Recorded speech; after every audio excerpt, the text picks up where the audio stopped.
Hello, New York Giants fans, and welcome to another miserable Monday morning of talking New York Giants football here on the Valentine's Views podcast. I'm your host, Ed Valentine of Big Blue View. Please like, share, and subscribe to support the channel. As usual, I'm here with Big Blue View contributor Tony DelGenio to talk Giants. 2-11 Giants, 8 straight losses. Tony, how you doing? Seems like we talk about the Giants in misery every Monday morning. Yeah, well, it's certainly not the first year it's been like this. This is just one of the worst, unfortunately. So I have to ask. I was a teenager in 1978. I only vaguely remember hearing something about a plane flying over Giants Stadium, with a banner begging ownership to fix, whatever was going on with the Giants at, in the during the wilderness years. And let's face it, we're in wilderness years part 2. We are. It just is after, the way the last 12 years have gone. And we had a plane flying over the stadium before the game on Monday, asking John Mara to please fix this dumpster fire. Um, so I just want to start with: Do you remember that in 1978, or the furor over that, or do you remember any of that? Oh, absolutely. I remember. I was in my 20s at the time. So, yeah, I remember that very, very well. And, I guess what I will say, being that old, is that the wilderness years of the mid to late 60s up through the 70s until 1981 was much worse than what we've gone through now. I mean, this season is turning into, one that record wise looks like some of the worst of those years. But if you look at the last 12 years here, right? We've had a playoff appearance in 2016 and a playoff appearance and even a playoff win in 2022. During the actual wilderness years from 1964 through 1980, the Giants didn't make the playoffs even once during that entire time. That's a 17-year stretch with Right. no playoff wins at all. The other thing I'll say about this season, which is just so weird, is that despite the record, they're within a touchdown most every week Mm-hmm. of, Yeah. of winning the game. They got blown out by Tampa Bay, and I think you have to chalk that up as just shock over what happened during the bye week and the release of Daniel Jones, and stuff like that. And then they lost by 3 touchdowns or 3+ touchdowns to the Eagles, and that was a game they were even still in at halftime. During the wilderness years, they were getting blown out on a regular basis in some of those seasons. The defense was just awful. The offense was inept, and uh, this is not as bad as that. Nonetheless, 2-11 is 2-11, and the only other thing I will say is that I don't know about you, but as I saw the field goal being blocked at the end of the game, my first reaction was, ugh, that they're not going to tie, that they're going to lose again. And then my second reaction is, okay, well, that's good for the draft pick. So, Well, my initial reaction when I saw the kick blocked was, of course. It's a very Giants-like way to end the game. You know, I remember the wilderness years. I don't specifically remember the plane incident. I remember reading about it, but I don't specifically remember that happening. Of course, that was the days before the internet, so we didn't have the social media furor that we have now.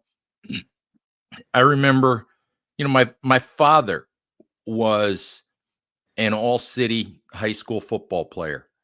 And I remember, we used to sit there and watch Giants games. And I just remember my father invariably grumbling throughout the entire first half about where the linebackers were and where the defensive tackles were and what the heck was going on, because those are the positions that he played. Mm-hmm. And by halftime, my dad, who was a carpenter by trade, by halftime, I'd be sitting there alone in front of the television because my dad would be in the garage puttering around because he just couldn't stand anymore. So And I'll tell you something else. I mean, about that year. It was 1978 when the plane flew over the Meadowlands, and Giants were 6-10 that season. They were not an awful team, and in fact, they were 5-3 in. I was just looking it up. They were 5-3 in mid-October that season, and then they just sort of collapsed at the end of the year, punctuated, of course, by the November 19th game against the Philadelphia Eagles. They were 5-6 at that time and scrambling to stay relevant and looked like they were going to draw back to 500. And then came the miracle of the Meadowlands when they had the game wrapped up in the last minute, and then Joe Pisarcik fumbled the handoff to I guess it was Larry Zonk, I think, and yeah, that kind of precipitated everything. After that, but the Giants weren't that bad that season. They were sort of a mediocre team that season. They weren't the team that we're watching this year. And I was going to say, of course, nothing to that level has happened to this Giants team. And at this point, we're all considering the future and we're all trying to wrap our heads around what we think should happen next, and whether GM Joe Shane and head coach Brian Daboll, get to stay. And, I wrote recently that, I made the case for both guys to stay. I think you can still make that case. But I think that, in the case of Daboll, it's sort of apples and oranges, and what does ownership really think at this point? I do believe that John Mara in particular is looking under every rock for a reason not to blow this up, for a reason to have some continuity.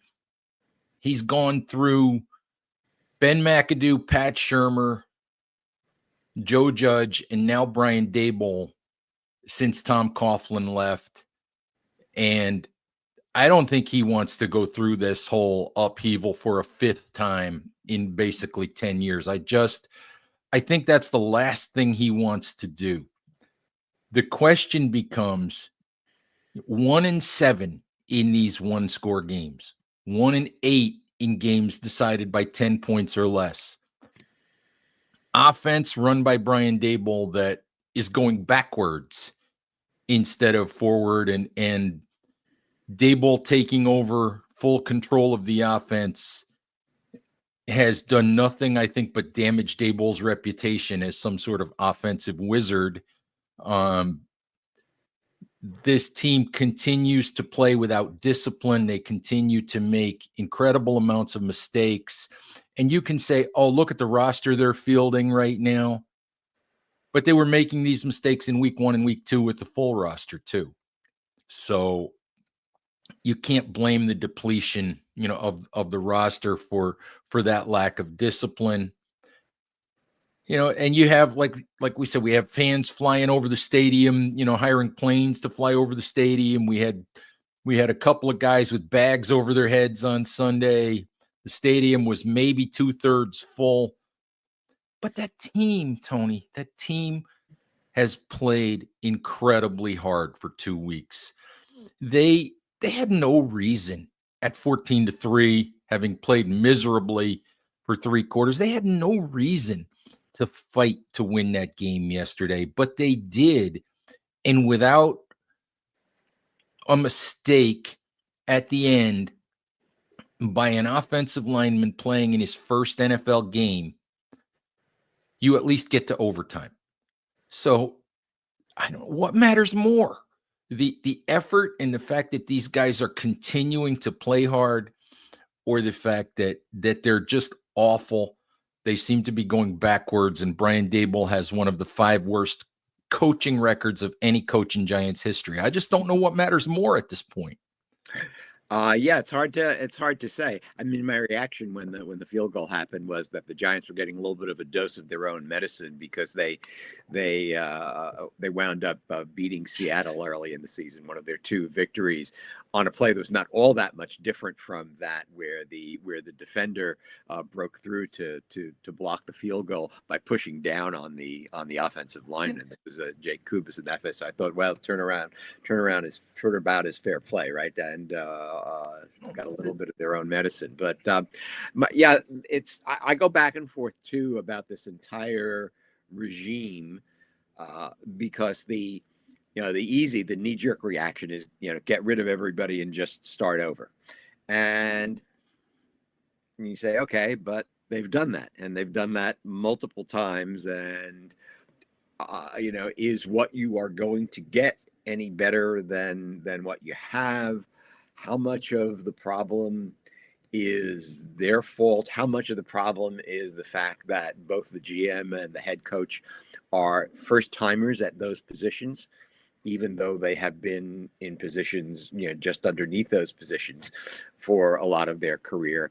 And I look at both of them, and they've both made mistakes. And so you can certainly make the case for firing both Daboll and Shane if you want to make that case. There's no shortage of evidence for that. On the other hand, I guess the thing that I'm really looking for is a sign that the team has given up, and it's not there, right? I thought maybe we were on the verge of that in the Tampa Bay game when it looked like they had just given up. But again, I think in retrospect, that was just sort of maybe a shock after the Jones thing that distracted them, and for whatever they didn't prepare well for that game. They played reasonably hard, I thought, against Dallas, and came back, and they actually had a chance to tie that game at the end. And yesterday, I thought, around the second drive of the game, whenever it was that New Orleans drove for their first touchdown, I said, I wonder if it's starting to happen. I wonder if this is going to be a game now where they're not able to move the ball, and the other team just gradually runs up the score on them, and then they just start to go through the motions by the end of the game. And it didn't happen, as you say. They played hard for the entire game, and so if they're not giving up, they're just not good. They're just that right. They're just not good. If they're not giving up, then I think that, well, first of all, I mean, it tells you something about the players, even if they're not that good, right? But it tells you, I think, something about the coaches, that they're able to keep them playing hard even when they seem to have nothing to play for. And so, yeah, I mean, I have to admit, I have no strong feelings about whether the current regime should leave or come back, and it's because there are pros and cons both ways. I feel that Daboll, I've been very disappointed in Daboll as an in-game coach. I feel like he makes some strange decisions at times, and I just kind of shake my head sometimes at what he's doing, and not being at the games. I'm just watching them on TV, so I'm not seeing the all 22 while it's going on. I'm not sure how often he's trying to call plays that go further downfield, and the quarterback just isn't seeing them or isn't getting enough protection to get the ball off in time, because it seems like the offense is extremely conservative now compared to what we all imagined it being. And certainly Daboll, you could say, at the least, has not done a great job interacting with his own coaching staff, right? I mean, he's marginalized Mike Kafka. He blew up things with Wink Martindale and had to get rid of him after 2 years. He's taking over the place, calling the plays himself, and I just don't feel like those are good practices for a head coach. And you wish that he would have handled things differently. On the other hand, this team that is playing so many backups right now is staying in games and almost winning a lot of games. And so, I go back and forth. I can't come up with a strong case one way or the other. Yeah. And I think you and I are in similar places, because you can, those things that you mentioned, the relationship with the coaches, the fact that his impact on the offense that we were all excited about has been negligible. I tend to feel like, again, like you're right, he goes back and forth. Like if you watch some of his fourth down decisions, you just never know. And he says they're based on analytics, but I'm not so sure that I understand what analytics he might be looking at half the time. And yet, Drew Lock last night, when Drew Lock spoke to the media, I didn't go to Lock's press conference. I was in the locker room talking to some other players, but you could tell in looking at Lock's remarks that he was proud of how hard that team played. He was proud of their effort trying to come back. Going the length of the field with no timeouts and less than a minute and a half. Mm-hmm. He was justifiably proud of that effort. The defensive line, without Dexter Lawrence, without Nacho, without DJ Davidson, without Armon Watts, that's arguably their top 4 defensive linemen, they held Alvin Kamara to 44 yards rushing on something like 15 carries, which might have been their best run defense of the year. And I stopped by Jordan Riley's locker last night, after the game, and they were so proud of what they had done.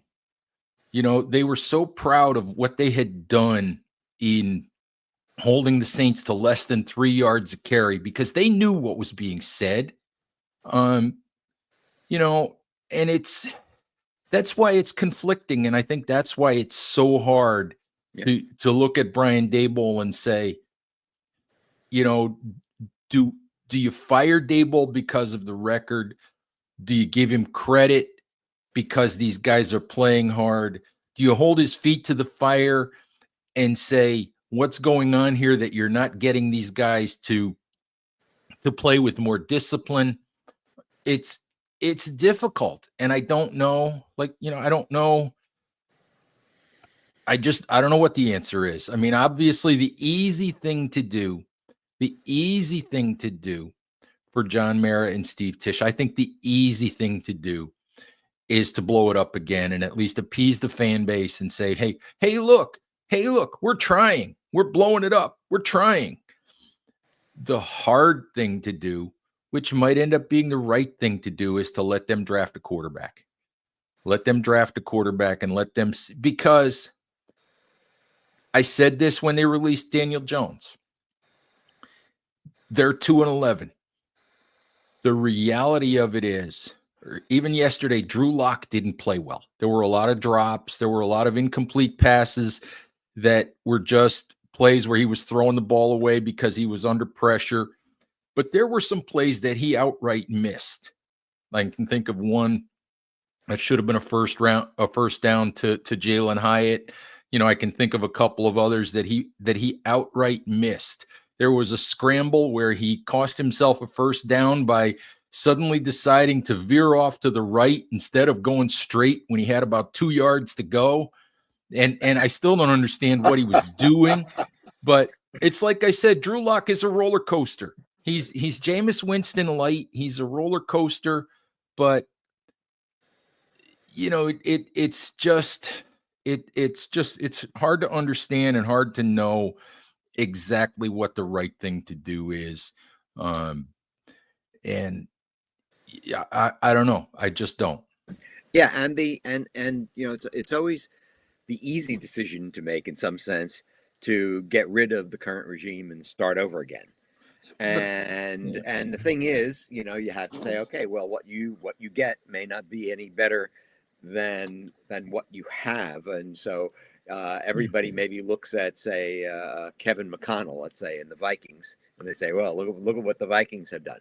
But the counter to that is the Chicago Bears, right? And the Chicago Bears now have kicked out Matt Eberflus, right? And and from a personnel standpoint, right? I mean, they completely blew things up, and they had a fortuitous trade with Carolina that enabled them to get the #1 draft pick, and Caleb Williams is doing worse than several of the other first round quarterbacks are. That's the other thing. You try to get the first pick in the draft or the second pick of the draft so you can get one of the big quarterbacks, but that doesn't always work out either. Right.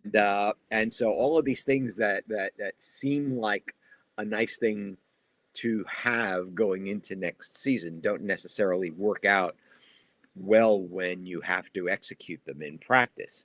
And that doesn't mean that you shouldn't do it. It just means that whatever decision you make at the end of the season can't be an emotional decision. It really has to be something that's analyzed as far as, would the situation actually be any better if you blew it up and started over again? Right. And, a minute ago, I had started to, I had an old man moment there, Tony, because I had started to make the point in talking about Drew Lock that when the Giants released Daniel Jones, I made the argument at the time they were 2-8, but I made the argument at the time that they could probably have another 3 wins at that point, maybe 3 wins thereabouts, with 3-4 wins with better quarterback play. Okay. You can make the argument that with all the field position they had yesterday, with more consistent, with better quarterback play, they win yesterday. And of course, the 13 points they lost on because of special teams mistakes probably could have, would have helped them win the game too. I mean, they win the game easily with those 6 points on field goals, and with the Amir Smith-Marset, punt return touchdown, Mm-hmm. they kind of win that game going away. But if they're a 6 or 7 win team at this point in the season, we're not talking about Brian Daboll's failures as a play caller. We're not talking about Joe Shane's mistakes. We're feeling much differently about this team. And so much of it comes back to quarterback play. Mm-hmm. So you can argue that you can make that argument that we wouldn't even be here with better quarterback play. And where would the Giants be if they had their Jaden Daniels, if they had their Drake May, if they had their guy, going forward. So that's why it's so hard, because do you blame Daboll? Do you blame Joe Shane for the quarterback situation that they're in currently? I think I can look at the quarterback situation and say maybe they should have spent a little bit more money for a better backup, but I don't know. It's just it's such a hard situation. Yeah, I think you can say that they should have spent more money on a better backup. I think you can also say that they should have been drafting quarterbacks all along. I mean, the Giants have not, right? Unless I missed something, right? They have not drafted a quarterback since they drafted Daniel Jones in 2019, and so there are a lot of other teams that draft quarterbacks in the lower rounds. I don't want to say continually, but every couple of years they'll grab themselves a quarterback in the later rounds to to develop and see whether they can turn into something, so that they've got an option when the starting quarterback's contract comes up for renewal if they don't want to pay, and so on and so forth. And the Giants haven't done any of that at all. I mean, they haven't done that at other positions too, like on the defensive line, but. So I think that's that there are some basic questions as to how they've filled out the bottom of the roster on the teams that they've created each year that really have to be examined, because they find themselves this year with no options, and no realistic options at quarterback. While you look at other teams, and other teams do have realistic options when they've got to bring in a second quarterback or even a third quarterback, and granted, that's it's not going to make a difference in the overall season.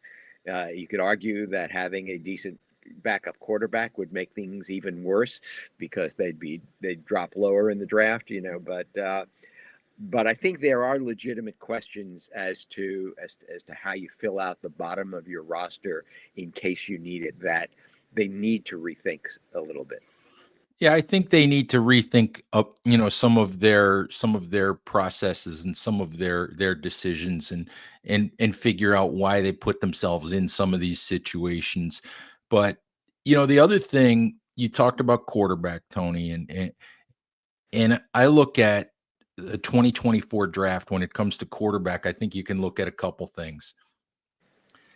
I I think we all recognize the talent of Malik Neighbors, and I kind of jumped the gun after the first couple of weeks early in the season, and I said, "Oh, it's clear that the Giants didn't make a mistake by drafting Neighbors and skipping quarterback."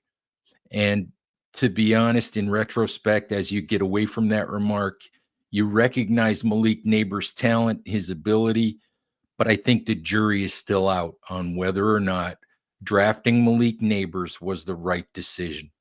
And you can look at Michael Penix, you can look at Bo Nix, but the reality of it is, if the Giants were going to draft a quarterback at 6, it was going to be J.J. McCarthy. And so I think you look at it and you say, okay, how good of a quarterback does J.J. McCarthy become? And do the Giants in 2025, in a year when it's going to be really difficult to hit on a quarterback, because there isn't one in this draft class who's looked at by analysts who's as good as McCarthy, who they just passed on. Are they going to be able to get Malik Neighbors and get him a quarterback that makes him happy? And I will put this out there right now. Malik Neighbors is an outstanding player, but you can sense Malik Neighbors' frustration. You can sense his frustration when he doesn't get the ball. You can sense his frustration with losing.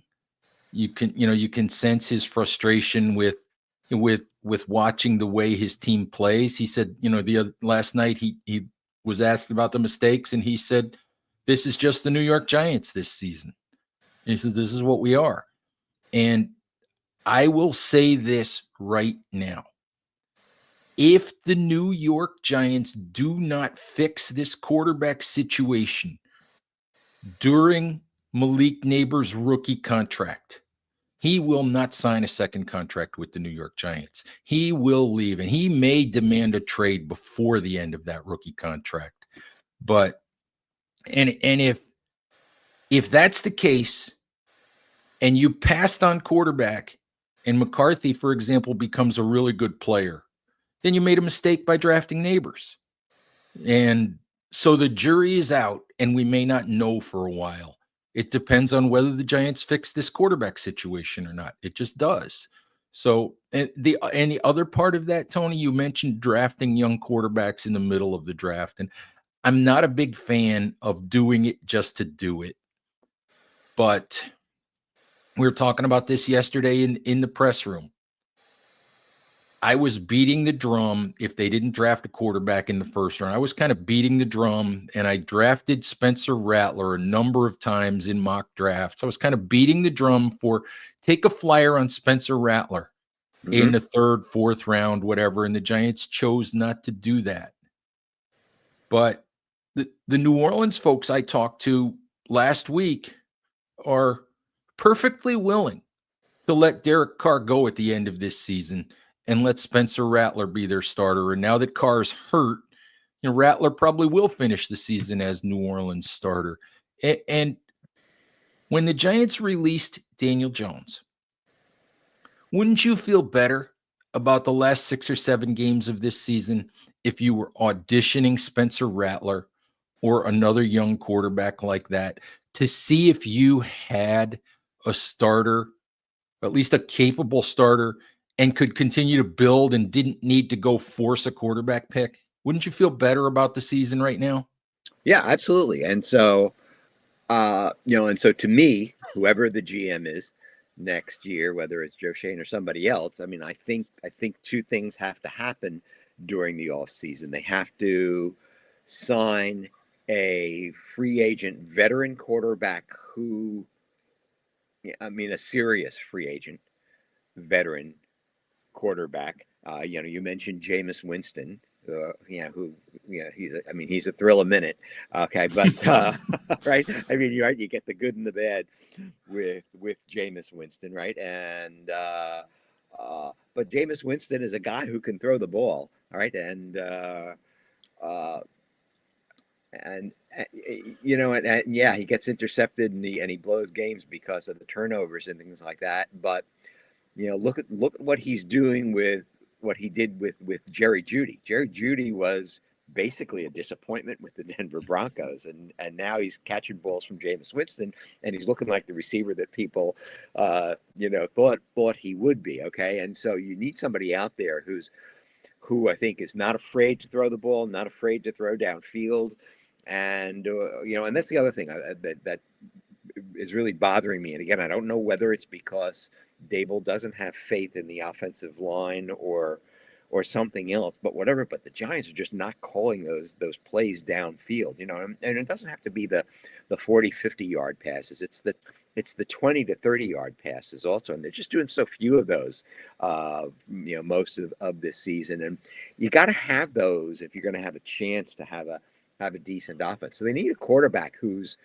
willing and able to make those throws, while at the same time drafting a rookie quarterback that you can at the least develop for the future. So let's just say for argument's sake that they don't wind up with one of the first two draft picks, or that they decide that Shedeur Sanders and Cam Ward are not worthy of one of the first two draft picks, which is possible. They might, they might be able to do it and decide they're not worthy. Now, there's still other guys out there who might be in the draft that you could draft lower, who might be worth developing, not starting right away, but might have potential to develop. You look at a Jalen Milroe, you look at a Drew Aller, who actually I thought looked pretty good against Oregon the other night, right? I don't know whether those guys will even be in the draft, okay? But they're just examples, right? There'll be some other quarterbacks in the draft. You mentioned Spencer Rattler as a guy that you could have gotten in the later rounds, and there are guys like that in every draft. And most of the time they don't work out, but sometimes they do, right? And sometimes you get a guy like Gardner Minshew, who was actually in the same draft that Daniel Jones was in. He wasn't picked until the 6th round, and he actually, had been a starting quarterback for two different teams for some period of time in the NFL, right? And so you can get some capable quarterbacks later in the draft, and that's something I think I would really like to see the Giants doing in the draft, is doing that on a semi-regular basis. I'm not saying every year, but every couple of years, bring in another quarterback just to see if you have something that you can develop, because it's such an important, it's obviously the most important position on the field in today's NFL. And so you should always be looking to see if you can do more with that position than you currently have. It's in retrospect, I've said a bunch of times that I understood why the Daniel Jones situation took 5.5 years. Okay, but also in retrospect, and to your point, there seems to have been this fear with the Giants of, we can't bring in too good of a backup quarterback, or we're not going to draft a young quarterback because God forbid we threaten Daniel Jones. God forbid we put a real option there. And maybe, I don't know, Tony, maybe part of that is because they always knew how ownership felt about Jones. I don't know, but it's not a good way to do business. To really to not, leave yourself a good second option. It's just not. So we'll see what happens going forward. But I don't know. Was there anything else, when you think about yesterday's game and you think about the current state of the Giants, is there anything you're thinking about that we're missing or that we haven't really touched on? Yeah, the one thing I would like to say is Trey Hawkins the third. Woohoo! Interception. All right, and a nice play on it to boot. And a nice play on it to boot. And the other thing was though that he, I mean, we'll see what the PFF scores are today when they come out, but he was targeted 6 times, gave up 3 receptions for a total of like 30 yards. He gave up one, I think, 17-yard completion. But he actually had a pass breakup in addition to the interception, and he only gave up a few yards after catch. I thought he played a really good game yesterday for a guy that basically has been cooling his heels for over a year now, ever since the enthusiasm over him as a rookie was drained by his early performance on the field. He looked like someone who actually might be capable as a cornerback, and it would be nice to see if he can work out, even if he's not a starter, even if he can just become a quality backup for the secondary room. So I was really happy to see him play that way yesterday. Trey Hawkins also came up in run support and had at least one really nice run stop at the line of scrimmage. He had a really nice day. And like you, I was like, I was watching the kid play, and I'm like, why hasn't this kid been able to get on the field? I was watching, I talked a little bit at the beginning of the show about the defensive line, and all kinds of props to Giants defensive line coach Dre Patterson for getting those guys ready to play. I mean, Corey Durden off the Rams practice squad came in and played well yesterday. Had a tackle for loss and played well. Jordan Riley, guy that was a 7th-round pick last year, who hasn't been able to get on the field, and when he has gotten on the field, hasn't looked like he belonged there. Played really well. I don't know. I don't know what the PFF scores are going to be, but these guys looked like NFL caliber players. Micah McFadden with 5 tackles for loss yesterday. 5.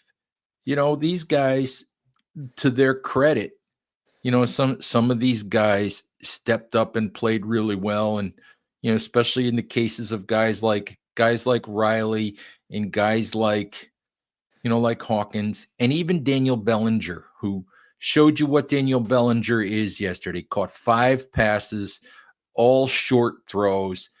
Nothing dynamic about Bellinger's game, but if you need an outlet for a quarterback, he can be that. He's never going to be the dynamic player that Theo Johnson can be, but he showed you that he can be a capable player, and it just, I mean, you feel good about it, but you also wonder, sometimes you look at it and you're like, how come these guys couldn't get on the field? Or so it's strange. Yeah. And and then the only other thing I would add is that they have to, going into next season, they have to do something about the backup offensive line issue. I mean, I think in Andrew Thomas and Jermaine Illuminor, I think they've got 2 good starting tackles. Jermaine Illuminor, before he got hurt, I thought was playing really well most of the season. Okay, I mean, not at a Pro Bowl level or anything like that, but he's a good solid tackle, and we all know Andrew Thomas, when he's healthy, is one of the best tackles in the NFL.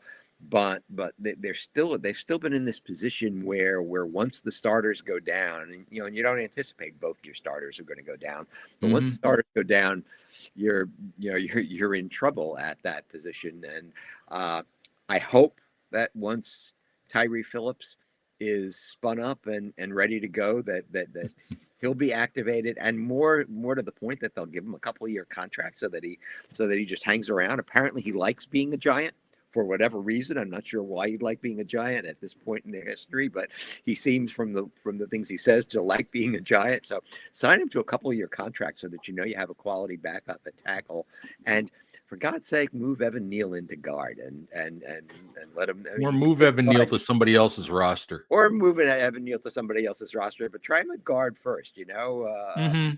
Yes, Sam And Cosmi failed at tackle for the Commanders, and they moved him into guard, and he became a really good guard. That might not work for Evan Neal, but his first year at Alabama, he played guard, so it's not like he hasn't been there before. So I just wish that they would stop the merry-go-round with the backup tackles and just settle on some quality backups.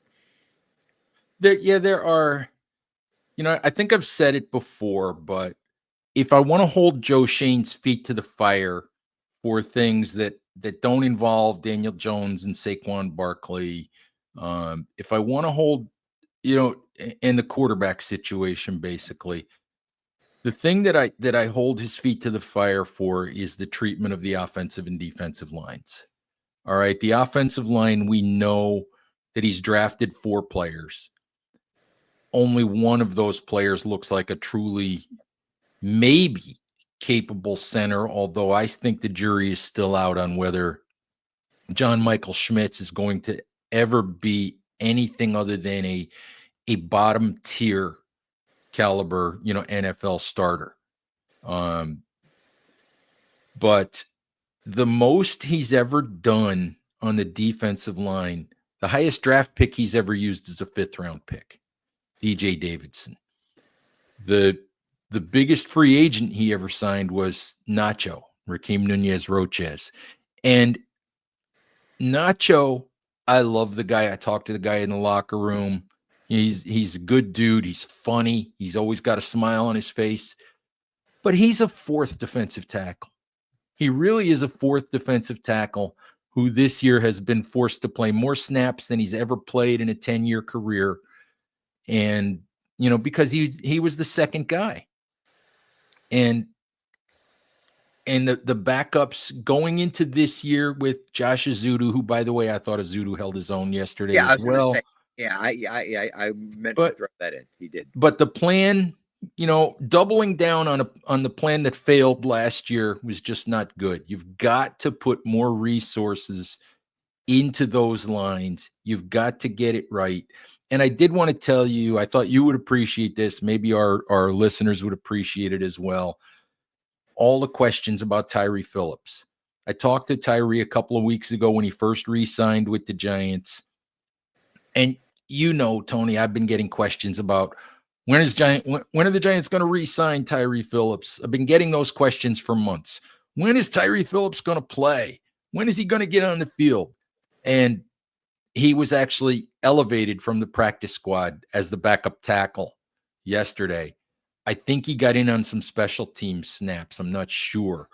But I made Tyree laugh in the locker room on Thursday because I just walked by and I said, "Hey, how you doing?" I said, "You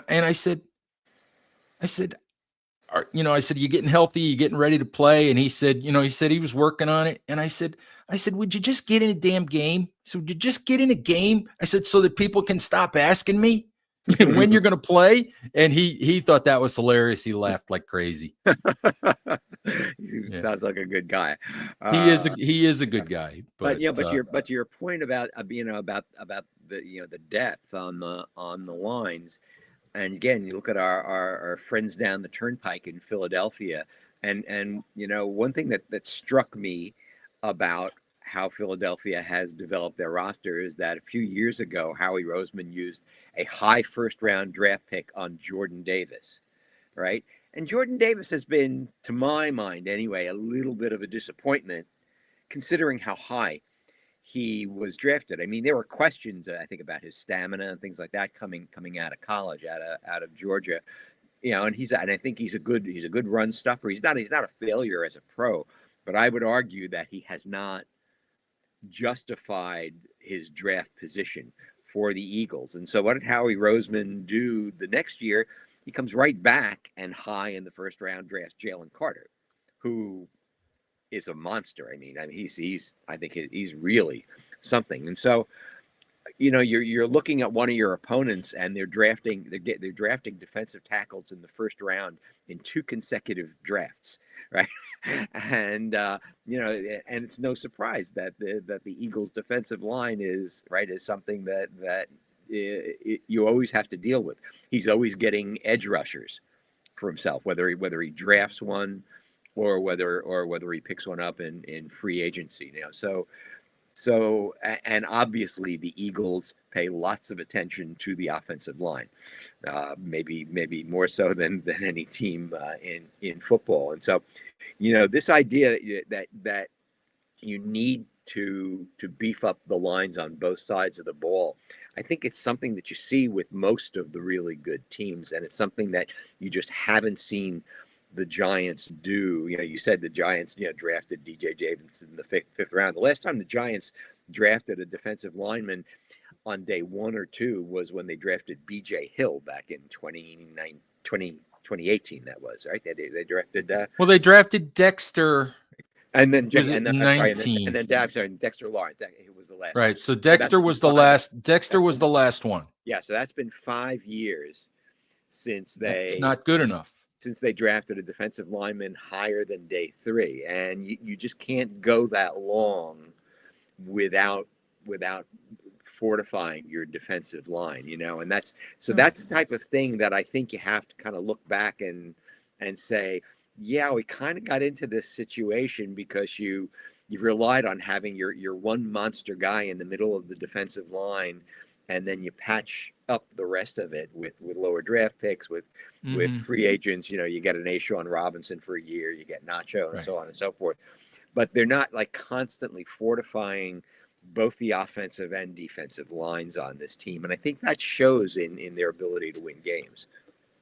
Absolutely, Tony. And you know, we could probably go on for another hour about all of the mistakes and the miscues and how to fix it all. But I think we've probably gone on long enough for another losing Monday morning. So we'll save some of this until after they get pounded by the Ravens this coming Sunday, and we have to talk about that next week. Yeah, I'm not particularly looking forward to that game. I know that Lamar Jackson is. Did you see what Lamar Jackson said after the Ravens' last game the other day? He said he got cussed out by his mother because he didn't run the ball enough. And he said, that's all right. He said, we've got the Giants coming up, and I'm looking forward to that. So the Giants not only get the Ravens, but they get the Ravens with an angry Lamar Jackson. Yeah, of course, until last week, the Giants had been the only NFC team to beat Lamar Jackson. Yeah, no, that's a nice past footnote. I don't think we're going to see that again next week. Nope. All right, Tony, thank you for the time as always. Giants fans, thank you for watching. Please stay safe out there. Take care of each other, and we'll talk to you soon. Bye-bye.